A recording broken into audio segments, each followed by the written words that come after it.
పెద్దపల్లి జిల్లా కూనారంలో ఆర్ఓబి పనులు పూర్తయ్యేటప్పుడు అంటూ ప్రజలు ప్రశ్నిస్తున్నారు. బీఆర్ఎస్ సహాయంలో ప్రజలకు ఇబ్బంది లేకుండా ప్రయాణాలు వేగవంతం అయ్యేందుకు 2022లో దాదాపు 120 కోట్ల రూపాయలతో పనులు ప్రారంభించింది. గత ఎమ్మెల్యే దాసరి మనోహర్ రెడ్డి ప్రత్యేక చొరవతో ఏడాదిలోనే 60% పనులను పూర్తయ్యాయి. కానీ కాంగ్రెస్ ప్రభుత్వం వచ్చింది ఎక్కడి పనులు అక్కడే ఆపేసింది. 2.5 ఏళ్లుగా రైల్వే ఓవర్ బ్రిడ్జ్ పనులు చేయకపోవడంతో ప్రజలు ట్రాఫిక్ సమస్యతో తీవ్ర ఇబ్బందులు పడుతున్నారు. దీనిపై మరింత వివరాలు మా ప్రతినిధి రమేష్ అందిస్తారు. ఆర్ఓబి పనులు నత్తనడకన కొనసాగుతున్నాయి. బీఆర్ఎస్ హయాంలో ఇక్కడ ఉన్నటువంటి ప్రజలకు ఎలాంటి ఇబ్బందులు తలెత్తకుండా బ్రిడ్జ్ ద్వారా కూడా నేరుగా కూడా గమ్యస్థానాలు చేరుకోవడానికి వీలుగా ఉండేందుకు కూడా బీఆర్ఎస్ సర్కార్ హయాంలో 2022వ సంవత్సరం అక్టోబర్ నెలలో దీనికి శంకుస్థాపన చేయడం జరిగింది. 119.5 కోట్ల నిధులు కూడా మంజూరు చేయడం. 3.5 ఏళ్ల నుండి కూడా ఈ యొక్క ఆర్ఓబి అయితే ఇంకా కూడా ప్రజలకు అందుబాటులోకి రాకపోవడం కారణంగా కూడా ఇక్కడ ప్రజలకైతే చాలా తీవ్రంగా కూడా ఇబ్బందులు అయితే ఎదుర్కోవడం జరుగుతుంది. ప్రస్తుతం మనం ఇక్కడ కూనారం ఆర్ఓబి వద్దనే ఇక్కడ మన విజువల్స్లో కూడా చూడవచ్చు. 2022వ సంవత్సరంలోనే దీనికి ప్రజలకు అత్యంత ఉపయోగకరం. ఎందుకంటే ఇదంతా కూడా జిల్లా కేంద్రానికి ఆనుకొని ఉన్నటువంటి ఈ యొక్క నేపథ్యంలో ఇక్కడ నుండి ముఖ్యంగా మెయిన్ ప్రధాన రహదారిగా రాజీవ్ రహదారితో సమానంగా ఉండేటువంటి ఇక్కడ నుండి పెద్దపల్లి నుండి హుజురాబాద్, జమ్మికుంట, హన్మకొండ, ఖమ్మం ఇలా వెళ్ళేటువంటి ఒక ప్రధాన రూట్ కాబట్టి ఇక్కడ ఆర్ఓబి అనేది చాలా అత్యంత అవసరం. కాబట్టి ఇక్కడ ఆర్ఓబిని అవసరాలను ఇక్కడ ఉన్నటువంటి ప్రజల ఆకాంక్ష మేరకైతే కూడా తెలంగాణ తొలి ముఖ్యమంత్రి కేసీఆర్ గారు 2022వ సంవత్సరంలోనే కూనారం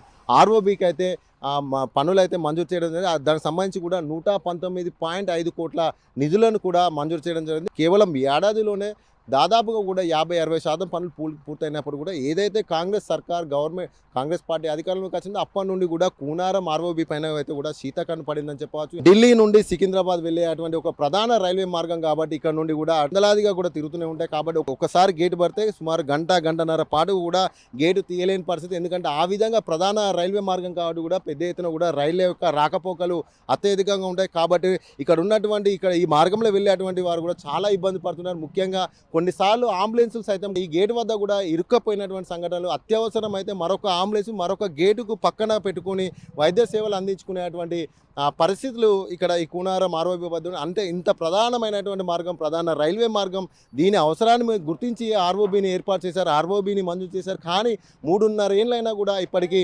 ప్రజలకు అందుబాటులోకి రాకపోవడంతో అయితే ప్రజలంతా కూడా ఇబ్బంది పడుతున్నారు. మనతో పాటు మాట్లాడే కొంతమంది స్థానికులు ఉన్నారు. అన్న చెప్పండి, మీరు కూడా ఒక ప్రజాప్రతినిధి అయితే ఎట్లా చూడొచ్చు? గతం అంటే 2022వ సంవత్సరంలోనే దీనికి మంజూరు చేయడం జరిగింది. ఇప్పటికి 3.5 ఏళ్ళైనా కూడా ఇప్పటికీ అందుబాటులోకి రాలేదు. ప్రజలు గేటు భర్త ఎట్లా ఉంటుంది పరిస్థితి, ఏం చెప్తారు?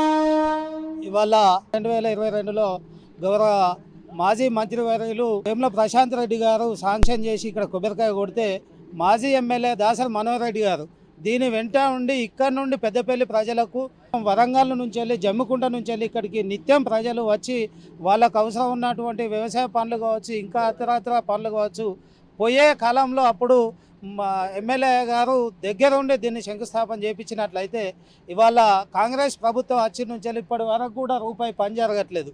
ఎందుకంటే ప్రజల మీద మమకారం లేదు, ప్రజలను చూసే నాదులు లేడు. ప్రజల కోసం ఏమైనా అవసరాలు ఉన్నాయంటే ఇవాళ మక్కలు కొనే నాదులు లేడు, వడ్లు కొనే నాదులు లేడు. అదేవిధంగా ఇవాళ మార్కెట్కు పిల్లతల్లులు బాలాంతలు వాళ్ళు ప్రెగ్నెన్సీ అయ్యి వాళ్ళ డెలివరీకి వచ్చే క్రమంలో కూడా వాళ్ళని తీసుకొచ్చినట్లయితే అంబులెన్స్ని అక్కడ పెట్టి 2-3 గంటలు వెయిట్ చేసే ధోరణి జరుగుతుంది. ఎందుకంటే ఇక్కడ ఈ గేటు పడితే ఇక్కడ నుండి ఢిల్లీకి కాగజ్ నగర్ దాకా పోయే ఈ రోడ్డు నిత్యం రోజు 5-6 ట్రైన్లు పోతూనే ఉన్నాయి. అటువంటి క్రమంలో ఇవాళ ఈ గేటు తీయాలంటే గంటలు వేచి చూస్తే అంబులెన్స్లో ప్రెగ్నెన్సీ తీసుకొని వస్తే ఆ లాస్ట్ ప్రాణాలు పోయిన రోజులు కూడా జరిగినాయి.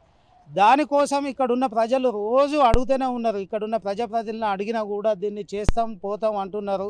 ఇవాళ ఏ ఒక్క నాదుడు పట్టించుకున్నా లేదు. నాటి గవర్నమెంట్ ఉన్నట్లయితే ఇదివరకల్లా ఎప్పుడో సంవత్సరంలో ఈ బ్రిడ్జి పూర్తయి ఇవాళ ప్రజలకు అందుబాటులోకి వచ్చేది, ప్రజలు హాయిగా పోవడానికి అవకాశం ఉండేది. ఇవాళ ఉన్నటువంటి నాయకులు దాని నుండి ఏం కమిషన్లు వస్తే ఏమని చూస్తున్నారే తప్ప ప్రజలకు అవసరం ఉన్న రోడ్లను కానీ, రవాణా కానీ, నీళ్లను కానీ ఏది చూసుకునే నాదులు లేడు. కేవలం బీఆర్ఎస్ హయాంలో ఒక ఏడాదిలోనే సగం పనులు పూర్తయినాయి. ఇప్పుడు 3.5 ఏళ్ళు అంటే కేవలం కమిషన్ల కోసం అవుతున్నాయా? అసలు అధికారులు పట్టించుకుంటలేరా? ప్రతినిధుల వైఫల్యం, అసలు ఎవరి వైఫల్యం, ఎందుకు ఇప్పటి వరకు కూడా అందుబాటులో రాలేదనుకోవచ్చు? ఇవాళ ప్రజాప్రతినిధుల పరిస్థితులు అదే విధంగా ఉన్నాయి, అధికారులు కూడా అదే విధంగా ఉన్నారు. ఇవాళ ప్రజలు ఎక్కడ పోయినా మంచిదే కానీ వాళ్ళ జేబులు రెండేది ఒకటే చూసుకుంటున్నారు. ప్రజలకు బాగోగురి ప్రజలకు సంక్షేమం చేస్తామన్న ఈ ప్రభుత్వము ఇవాళ ప్రజలను నట్టేట ముంచి వాళ్ళ పబ్బం గడుపుకుంటానే తప్ప ప్రజలను పట్టించుకున్న ఏ నాయకులు కూడా లేరు. తక్షణమే ఇప్పటికైనా బుద్ధి తెచ్చుకొని ఈ నాయకులు ఇప్పటికైనా ఎంపీ గారు ఉన్నారు ఇక్కడ పెద్దపల్లి నియోజకవర్గంలో ఎంపీగా గెలిచిన మాజీ వాళ్ళ తండ్రి గారు ఎంపీగా చేసిరు, ఇప్పుడు వాళ్ళ కొడుకు కూడా చేస్తున్నారు. ఒక్క రోజు కూడా ఈ బ్రిడ్జిని వచ్చి ఇది చూసి ఇక్కడ ఈ బ్రిడ్జి తొందరలో కంప్లీట్ చేయాలనే ఆలోచన లేదు. మరికొంతమంది కూడా ఉన్నారు, చెప్పండి అన్న ఎట్లా చూడొచ్చు, ఎందుకు ఆర్ఓబి ఇన్ని సంవత్సరాలు ఉంది, ఎందుకు పూర్తయితే 3.5 ఏళ్ళు దాటుతుంది, దాదాపు 4 సంవత్సరాలు కావాల్సింది ఆర్ఓబి నిర్మించడానికి ఇంత సమయం పడుతుందా, అసలు ఏమనుకుంటారు? ఇక్కడ చుట్టుపక్కల ఉన్నటువంటి ప్రజలు ఎలాంటి అవస్థలు పడుతున్నారు? ఇది మా ప్రాంత ప్రజల 40 ఏండ్ల కళ. పెద్దపల్లి నుండి కాళశ్రీరాంపూర్ మండలానికి వెళ్ళడానికి 40 సంవత్సరాల తర్వాత ఈ బీఆర్ఎస్ ప్రభుత్వం దీన్ని ఈ ఆర్ఓబిని మంజూరు చేసింది. గతంలో ఉన్న ప్రభుత్వాలు, గతంలో ఉన్న ఎమ్మెల్యేలు ఎవరూ కూడా దీన్ని పట్టించుకున్న నాదులు లేడు. బీఆర్ఎస్ ప్రభుత్వం వచ్చిన తర్వాత ఇక్కడ ప్రజలకు రవాణా సౌకర్యం మెరుగు కావాలి అనే ఉద్దేశంతో స్థానిక ఎమ్మెల్యే, అప్పుడు ఉన్నటువంటి ఎమ్మెల్యే దాసరి మనోహర్ రెడ్డి గారు దీన్ని 119.5 కోట్లు దీనికి మంజూరు చేయించారు. ఒక్క సంవత్సర కాలంలో పడిన సుమారు 60% పైగా పనులను పూర్తి చేయించిండు. కానీ ఇప్పుడు ప్రభుత్వం మారిన తర్వాత ఈ బ్రిడ్జ్ను పట్టించుకున్న వ్యక్తే లేడు, నాదుడే లేడు. 1-2 సందర్భాలలో స్థానిక ఎమ్మెల్యే వచ్చిండు, ఒకసారి ఎంపీ గారు 1-2 సందర్భాలు వచ్చి కేవలము ఫోటోలు దిగి మేము ఈ బ్రిడ్జిని తొందరగా పూర్తి చేస్తామని చెప్పుకొని వెళ్ళారు తప్ప ఇంతవరకు వాళ్ళు వచ్చిన తర్వాత పని జరగలేదు.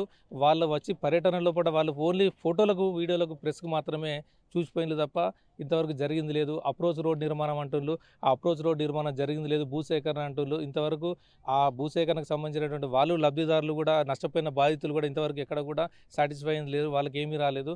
అనేక వివాదాలు జరుగుతున్నటువంటి దీన్ని పరిష్కరించేటువంటి అధికారులు లేరు, ప్రజాప్రతినిధులు చొరవ తీసుకుంటలేరు. రోజుకు 175 ట్రైన్లు ఈ మార్గం గుండా వెళ్తాయి. గంటకు దాదాపు 5 నుంచి 8 ట్రైన్లు పోతూ ఉంటాయి, 10 ట్రైన్లు పోతుంటాయి. ఒక్కసారి గేటు పడితే 40 నిమిషాల నుంచి గంట వరకు కూడా గేటు పడుతుంది.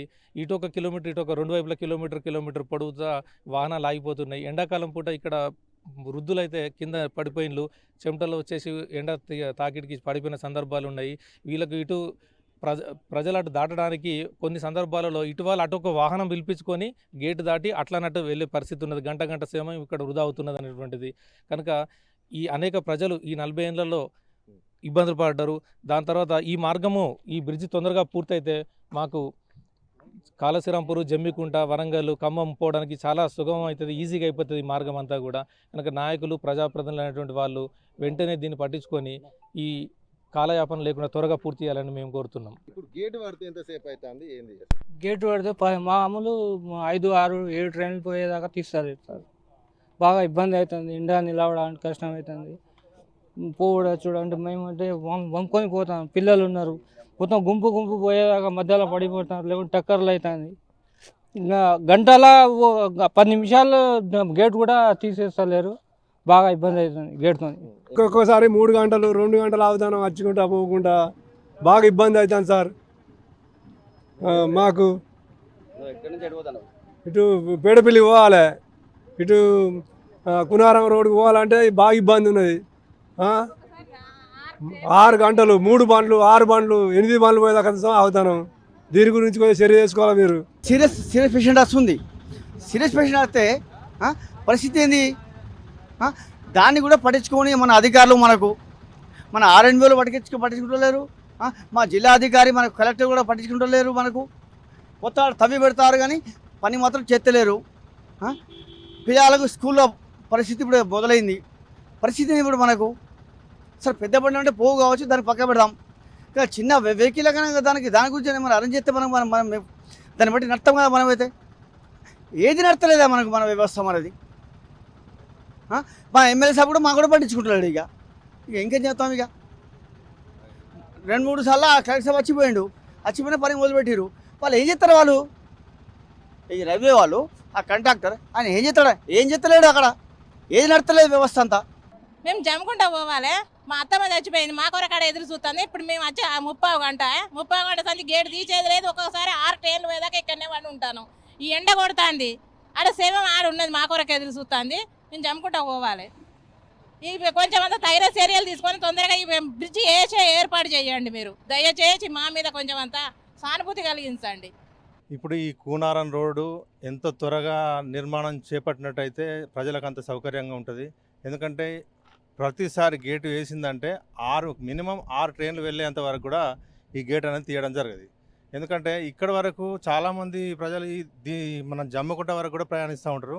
కాబట్టి కార్లు కానీ అలాగే ట్రక్కులు కానీ ఇవన్నిటి కూడా చాలా అంటే చాలా అసౌకర్యంగా ఉంది. కాబట్టి దయచేసి ప్రభుత్వం తొందరనే ఈ నిర్మాణం చేపడితే బాగుంటుంది. అట్లాగే దీనిపైన కూడా దీని కింది ప్రాంతంలో కూడా ప్రజలు కూడా ఇండ్లు నిర్మించుకోవడానికి కూడా ఆస్కారం ఉంటుంది. ఎందుకంటే ఈ గేటు వల్ల కూడా ఈ కన్స్ట్రక్షన్స్ అన్నీ కూడా దాని తర్వాత జరగడం లేదు.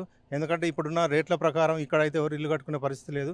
కాబట్టి గేటు దాటిన తర్వాత కూడా కొంచెం ప్రజలకు కొంచెం తక్కువ రేట్లో లభిస్తాయి. కానీ ఈ గేటు వల్ల నిర్మాణాలు కూడా ఆగిపోయినాయి. కాబట్టి ప్రభుత్వ యంత్రాంగం అనేది దీన్ని తొందరగా నిర్మాణం చేపడితే మంచిది, ప్రజలకు సౌకర్యంగా ఉంటుంది. దాదాపు ఈ కాంగ్రెస్ ప్రభుత్వం వచ్చి 2.5 years అవుతుంది.